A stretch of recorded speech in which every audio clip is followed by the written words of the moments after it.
Hi, my name is Savannah Henderson. I'm a Back to the Future aficionado, and I'm here to give you a crash course on the Back to the Future trilogy.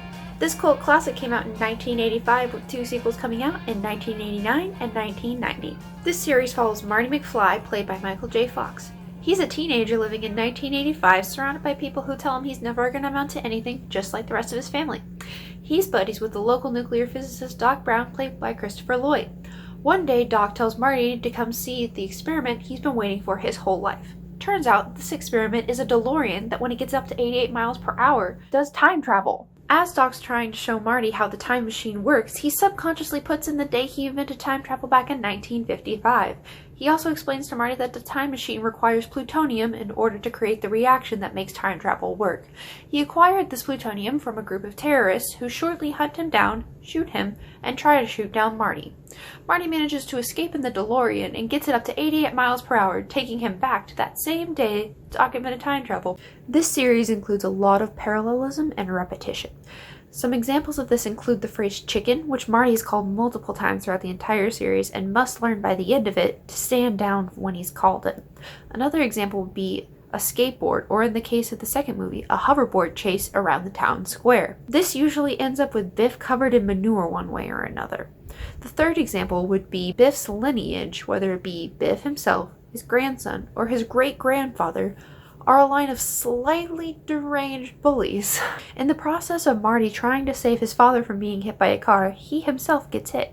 He later wakes up to the younger version of his mother taking care of him. Marty leaves to go hunt down Doc Brown. Doc finally believes that Marty's from the future. The two then brainstorm on how they can get Marty back to the future, with the only way to conceivably get Marty back would be with a bolt of lightning. Marty's in luck because he happens to know exactly when and where a bolt of lightning is going to strike, the clock tower on the upcoming Saturday. In the meantime, Marty must figure out a plan to get his parents together because he accidentally interfered with their initial meeting. If he doesn't do this, he will cease to exist. This leads to some shenanigans, including Marty confronting his father's bully, Biff, and ends up having a skateboard chase around the town square that ends up with Biff covered in manure. Marty forms a plan with his dad and decides that he will take his mom to the dance, start getting a little frisky with her, and his dad's supposed to burst in, punch Marty, take the girl, and save the day. Of course, this plan goes awry. Biff intervenes and pulls Marty from the car. This ends up with Marty getting locked in the trunk and Biff locks himself in the car with Lorraine. Well, George shows up thinking Marty's still the one in the car. Realizing it's Biff, he's scared at first, but manages to gain the courage to punch Biff and save Lorraine. As Marty's trying to warn Doc about his own future getting shot, Doc doesn't listen as he hooks up this cable contraption to help wire the lightning from the clock tower down to the DeLorean. Marty even writes him a note to try and save his life, which Doc promptly tears up, as no one should know too much about their own future. After some struggles, Marty manages to get back to 1985 and finds that Doc ended up reading his note and thanks him for saving his life. Marty heads home and realizes the next morning, despite thinking everything was a dream, the consequences of his actions of the past. As Marty reunites with his girlfriend, Doc appears, now in futuristic clothes. Doc says they must come with him immediately as it regards their future kids.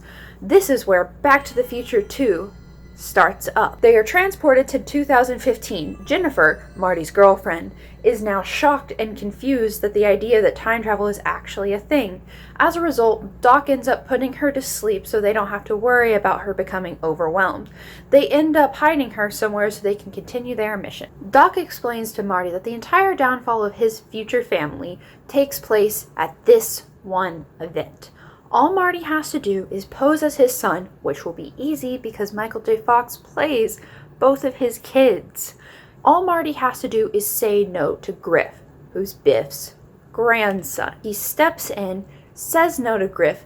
This leads to the second chase, a hoverboard chase, because future. He then realizes the power the future really has. He purchases a sports almanac so he can make a little money betting on the games.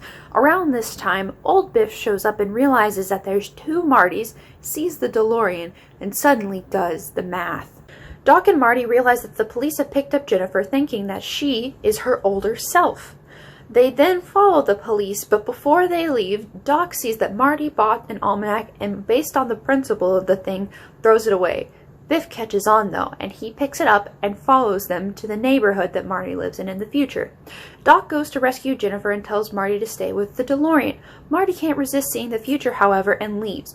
Biff then steals the DeLorean, goes to the past, and returns it before anybody's noticed they're gone. Doc manages to get Jennifer back. The three return to 1985. Something's not right. They've entered an alternate timeline. Biff becomes filthy rich and in charge of everything. He also ends up marrying Marty's mom. Marty's dad, he's been murdered by Biff. Once Marty finds out that his father's dead, he goes and finds Doc, and together they try to figure out where things went wrong. Doc realizes that old Biff must have gone back to the past and gave younger Biff the sports almanac, as evidenced by the handle of old Biff's cane and the almanac receipt still in the DeLorean. Doc and Marty know that they must go back to destroy the almanac in order to restore the old timeline. However, they don't know when.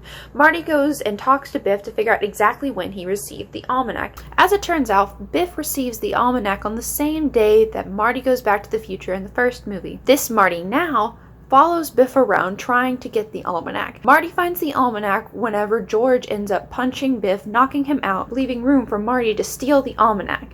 In the process, this results in his other self getting targeted. To try and protect himself, he ends up in a fight with Biff where he loses the almanac again. This results in a car chase with the DeLorean following Biff's car, and they manage to get the almanac back. They fly away and set Marty down.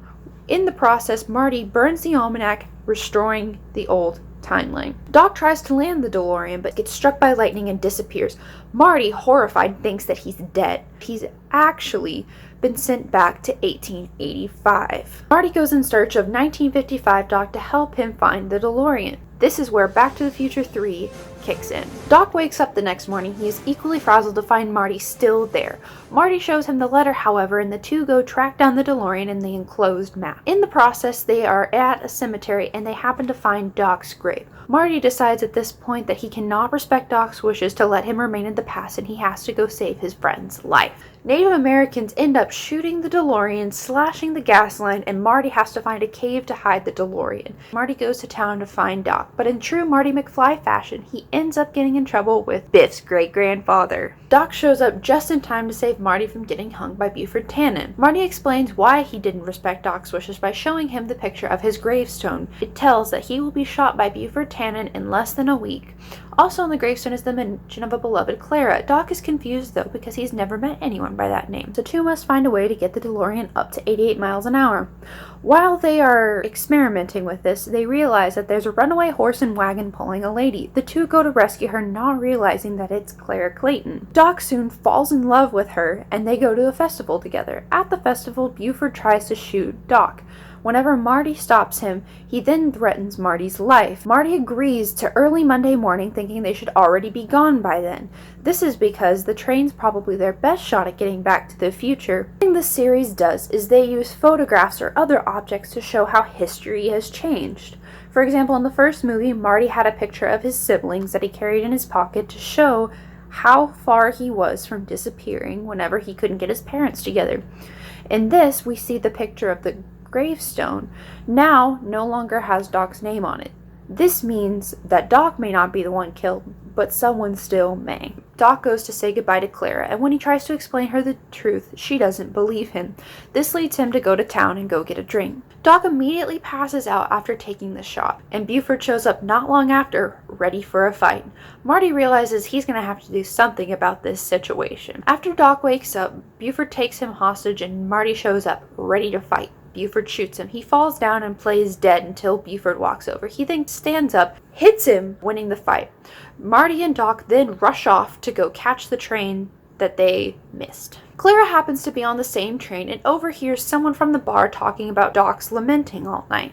She realizes that Doc really did love her and now she must go find him, not realizing that they're about to be on the train that she is currently on. Clara somehow shows up on the moving engine and calls out for Doc. They are clinging for their lives off of this accelerating train, and Marty throws the hoverboard back to save Doc. Doc gets Clara and the two end up floating into the distance together. The train is about to hit 88 miles per hour and Marty realizes he's going to be going back on his own. Marty makes it back safely to 1985 and manages to escape the DeLorean before it's run over by a train promptly afterwards. He reunites with his girlfriend, and together they try to return to the wreckage site. In the process, they're stopped at a light and someone challenges Marty to a race. They call him Chicken, and Marty pretends to agree. However, he does not react whenever the light turns green. This shows his growth that he no longer responds to being called a chicken. At the site of the wreckage, a new time-traveling train appears. On it are Doc, Clara, and their 2 children. As they're saying their goodbyes, Doc's parting message is that your future is whatever you make it, so make it a good one. And that is my parting advice to you today, so go make your future a great one.